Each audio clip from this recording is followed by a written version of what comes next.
Maths daily 1 our में मैं दिलीप जायसवाल आपका स्वागत करता हूं और चैप्टर 5 अर्थमेटिक प्रोग्रेशन में कुछ और आज हम इम्पॉर्टेंट क्वेश्चंस को देखते हैं जो एग्ज़ाम के पॉइंट ऑफ व्यू से बहुत इम्पॉर्टेंट है। आइए क्वेश्चन देखते हैं।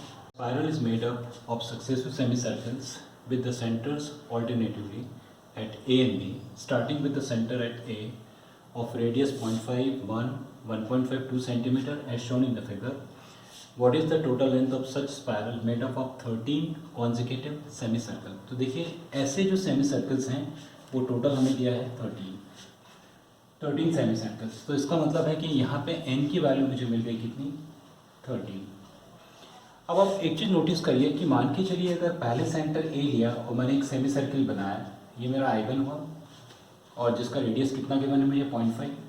बी को सेंटर लेके अगर मैंने दूसरा सर्किल बनाया, ये I2। इसी तरह से फिर से अगर ए को सेंटर लेके और एक और सेमी सर्किल बना रहा हूँ, ये हो रहा मेरा I3। और बी को सेंटर लेके एक और सेमी सर्किल बनाया, ये हुआ मेरा I4। तो आप एक चीज़ नोटिस कर रहे हैं कि जब मेरा सेंटर ए है तो semi circles I1, I3, I5, I7 form में जा रहे हैं, और जब सेंटर बी है तो सर्कल किस फॉर्म में जा रहे हैं I2, I4, I6 के फॉर्मेशन में। अब यहाँ पे अपने को निकालना है कि ऐसे जो टोटल जो वायर हम यूज़ कर रहे हैं इनकी टोटल लेंथ क्या होगी। तो अपने को मालूम है सर्कमफ्रेंस ऑफ सर्कल ये होता है 2πr, और चूंकि यहाँ बात हो रही है सेमी सर्कल की,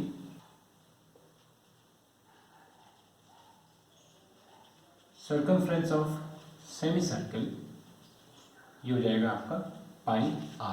तो एक चीज़ देखिएगा, एक बार आप ए से बना रहे हैं, एक बार बी से, फिर एक बार ए से, एक बार बी से, और वैल्यूज़ आपके पास रेडियस है 0.5, 1 एंड 1.5 के फॉर्मेशन में। तो टोटल जो लेंथ होगी आपके पास, टोटल अगर लेंथ निकालें तो देखिए फॉर्मूला कैसे यूज़ करेंगे। ये हुआ पाई ऐसे तीसरा, पहले सर्कल का रेडियस मान लीजिए r1 है, फिर बी को लेके चलेंगे तो r2, फिर अगेन ए को लेके चलेंगे तो r3, फिर बी को लेके चलेंगे तो r4, और ऐसे में कहाँ तक जाना है 13 टर्म्स तक जाना है। अब इस इक्वेशन में यदि मैं पाई को कॉमन कर लूँ बच्चों, अब मैं सिर्फ इस फॉर्मूले में सिर्फ मैं किसकी वैल्यू सब्स्टिट्यूट कर रहा हूँ, रेडियस की वैल्यू। देखिए पहले वाले को जब आपने ए को लिया, सर्कल सेंटर ए को लिया, तब आपके पास रेडियस 0.5 था। जब आपने बी को लिया तब आपके पास रेडियस है 1। फिर आपने ए को लिया तो रेडियस आपका 1.5 है। फिर आपने बी को लिया तो रेडियस कितना है 2, और ऐसे कहाँ तक जाना हमें 13 टर्म्स तक जाना है। अब आपको दिख रहा है कि ये पूरी की पूरी जो इक्वेशन बनी है ये पूरी अर्थमेटिक प्रोग्रेशन की है, और अर्थमेटिक प्रोग्रेशन में यहाँ आपको दो चीज़ें ढूंढनी है, क्योंकि इस सीरीज़ का बेसिकली मुझे सम निकालना है। तो मुझे ए मालूम है मेरा 0.5, जिसको आप 1/2 में लिख सकते हैं, और कॉमन डिफरेंस अगर डी निकालें तो 1 - 0.5 करेंगे तो ये भी 0.5 आ जाएगा, जिसको कितना लिख सकते हैं 1/2, और n की वैल्यू मुझे कितनी गिवन है 13। तो मुझे a मालूम है, d मालूम है और n मालूम है। तो क्या मैं अपने सम का फॉर्मूला लगा सकता हूँ अर्थमेटिक प्रोग्रेशन का? यस, हम लोग लगा सकते हैं। S13 होगा, देखिए सीरीज में पाई तो मेरा बाहर है एज इट इज़। अब यहाँ पे टोटल टर्म्स आपकी 13 है, तो n/2, 2 × a 1/2 प्लस n-1, तो 13 - 1, और कॉमन डिफरेंस कितना है 1/2 है।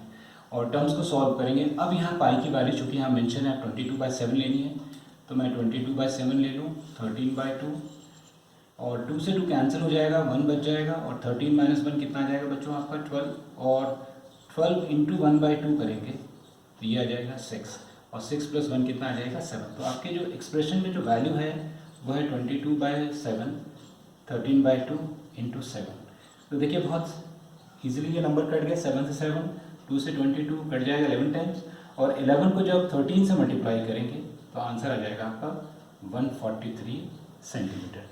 तो ऐसे सच स्पायरल्स की जो टोटल लेंथ होगी, जो 13 कॉन्जिक्यूटिव टर्म्स तक हम मूव करेंगे, उसकी टोटल वैल्यू कितनी हो जाएगी 143 सेंटीमीटर। देखते हैं, ये CBSE में 2-3 बार ये क्वेश्चन फाइनल एग्जाम में, बोर्ड एग्जाम में पूछा गया क्वेश्चन है ये। तो आइए देखिए किस तरह से हल करते हैं इसको हम लोग। The houses of a row are numbered consecutively from 1 to 49 show that there is a value of x such that the sum of the numbers of the houses preceding the house number x is equals to sum of the numbers of the houses following it. Find this value of x. तो question ये कह रहा है बच्चों कि 1 से 49, 1 2 3 4 और till 49, तो ये कह रहा है इनके बीच में कोई एक नंबर है x, मान के चलिए वो नंबर मैंने x ले लिया, और ये कह रहा है कि x के पहले प्रीसीडिंग उन नंबर को जो सम है, तो x के पहले अगर आप देखेंगे तो x के पहले के नंबर क्या आएगा बच्चों, x माइनस वन। क्यों x माइनस वन आएगा, क्योंकि आप देख रहे हैं कि 3 के पहले 2, तो 2 कैसे आया होगा, 3 से आपने एक माइनस वन किया होगा, 2 के पहले 1, तो 2 में क्या किया होगा आपने, एक माइनस वन किया होगा। उसी तरह से x के पहले एक नंबर निकालना, तो x प्लस मुझे क्या करना पड़ेगा, माइनस वन करना पड़ेगा, यदि मैं राइट से लेफ्ट की तरह मूव कर रहा हूँ। अब यहाँ देखें 1 2 3 एक एक नंबर आधे इंक्रीज हो रहा है, तो x के बाद क्या आएगा बच्चों, x प्लस वन टिल 49।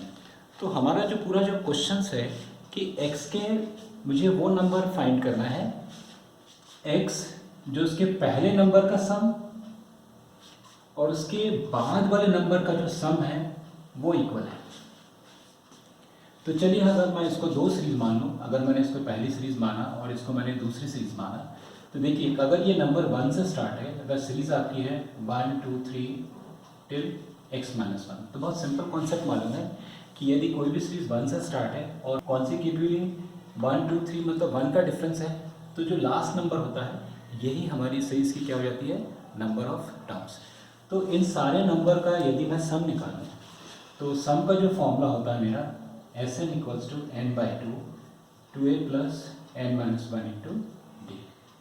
तो n मेरा यहाँ पे x माइनस वन है बाई टू, और फर्स्ट टर्म देख रहे हैं यहाँ पे ये 1 है, n मेरा x माइनस वन है और एक माइनस वन और करेंगे, और कॉमन डिफरेंस कितना है, 2 माइनस वन कितना आ जाएगा, 1। तो अगर मैं इसको सॉल्व करूँ तो x minus one by two equals to 2 plus x minus two, तो plus minus two plus two cancel हो जाएगा, और यहाँ पे वैल्यू बच जाएगी आपकी x minus one into x by two. तो ये मेरी सीरीज़ 1 का टोटल समेशन हो गया।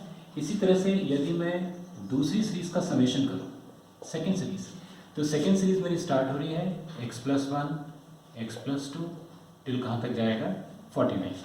अब इसमें बोला जाए कि अगर आपको सम निकालना, तो सबसे पहले मुझे ये मालूम होना चाहिए कि नंबर ऑफ टर्म्स कितने हैं।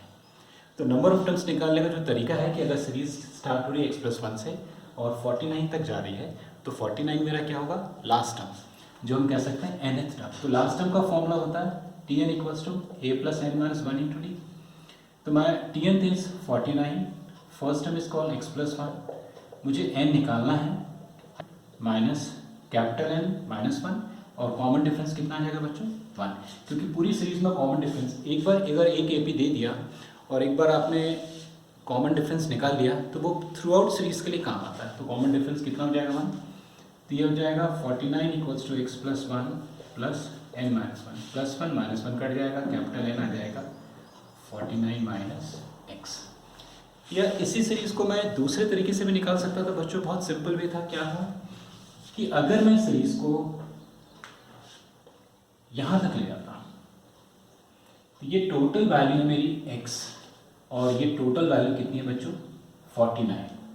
तो यदि मुझे इसके बाद वाला चाहिए, तो यदि मैं टोटल से यदि ये वाली सीरीज माइनस कर देता तो भी क्या आ जाता मेरा 49 माइनस एक्स, तो ये मेरा नंबर ऑफ टर्म्स आ जाता। अब चलिए मुझे अगर नंबर ऑफ टर्म्स मिल गया तो मैं इस सीरीज़ का सम निकाल सकता हूँ। तो जो फॉर्मूला होगा मेरे सम का वो हो जाएगा n बाई टू, तो 49 minus x by two, 2 into a मेरा x प्लस वन है plus 49 minus x minus one, और कॉमन डिफरेंस 1 आ गया। और अगर यदि आप इसको सॉल्व करते हैं तो 49 माइनस एक्स बाई टू और 2 अगर मल्टीप्लाई करते हैं तो 2x प्लस टू, और यहाँ हो जाएगा 49 माइनस वन कितना हो जाएगा 48 और माइनस x।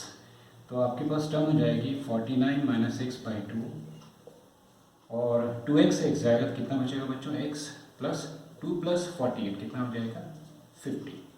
अब उसने ये बोला है कि जो पहली सीरीज़ है उसका सम और दूसरी सीरीज़ का सम क्या है, इक्वल है कंडीशन के अकॉर्डिंग। तो मैं अगर दोनों को इक्वेट करूँ तो x minus 1/2 into x equals to 49 minus x/2 into x plus 50। तो ये 2 से 2 कैंसिल हो जाएगा अगर आप इसको मल्टीप्लाई कर लेते हैं। तो x square minus x equals to 49 minus x into x plus 50। अब इस फैक्टर को अंदर मल्टीप्लाई कर लें तो 49x plus 49 into 50 minus x square minus 50x equals to x square minus x.